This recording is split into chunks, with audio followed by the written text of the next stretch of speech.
Waalaikumsalam, silakan duduk. Bagaimana kabarnya hari ini? Alhamdulillah baik, Bu.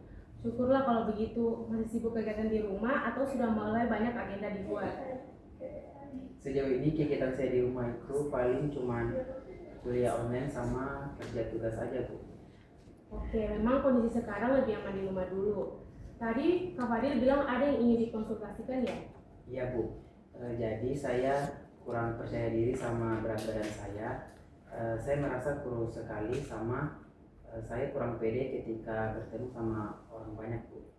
Oke, saya mengerti. Masalah berat badan memang sering memengaruhi kepercayaan diri kita. Kalau boleh tahu pola makan Mas Fadil sehari-hari bagaimana? Pola makan saya itu kalau lagi banyak kerjaan, saya sering lupa makan, Bu.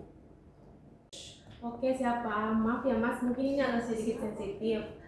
Jadi kita akan melakukan pengukuran antropometri, yaitu mengukur tinggi badan dan berat badan untuk mengetahui apakah Kak Fadil ini termasuk kategori kurus atau sebenarnya masih normal. Baik, Bu.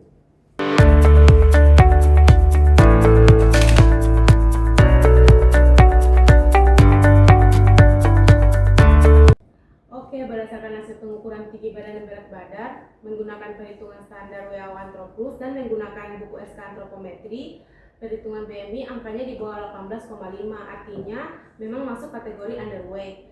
Jadi kalau merujuk pada standar gizi, Kak Fadil memang tergolong sangat kurus. Oh, seperti itu ya, Bu. Iya, sekarang Kak Fadil ceritakan bagaimana biasanya kalau makan itu seberapa banyak, berapa kali sehari, dan jam berapa saja. Untuk makan saya sehari itu biasanya saya makan 2-3 kali sehari. Untuk sarapan biasanya saya tidak makan. Untuk makan siang saya makan jam 1, makan malam biasanya saya makan di atas jam 9. Dan untuk lauknya itu biasanya satu jenis saja, Bu. Oke, kalau untuk aktivitas harian, Mas Fadil termasuk yang aktif atau tidak?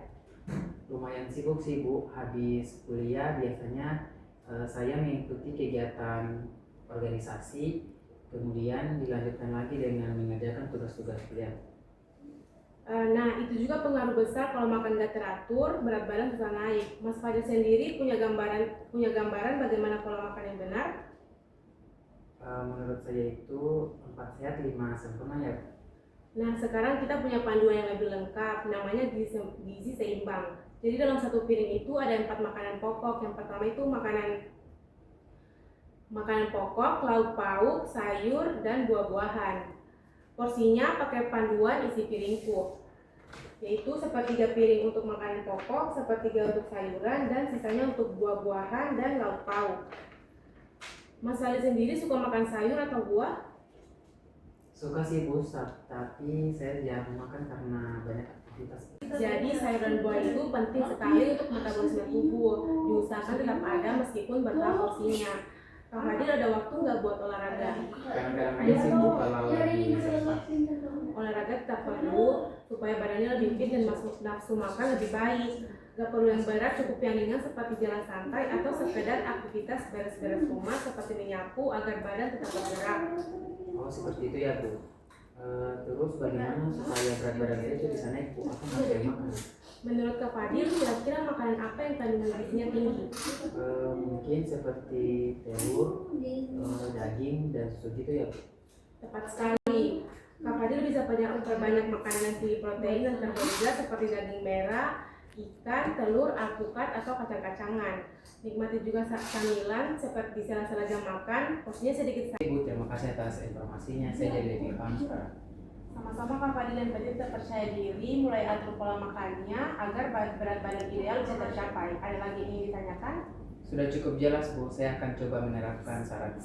Baiklah kalau begitu, hubungi saya jika ada yang ingin dikonsultasikan. Terima kasih. Baik, Bu. Terima kasih.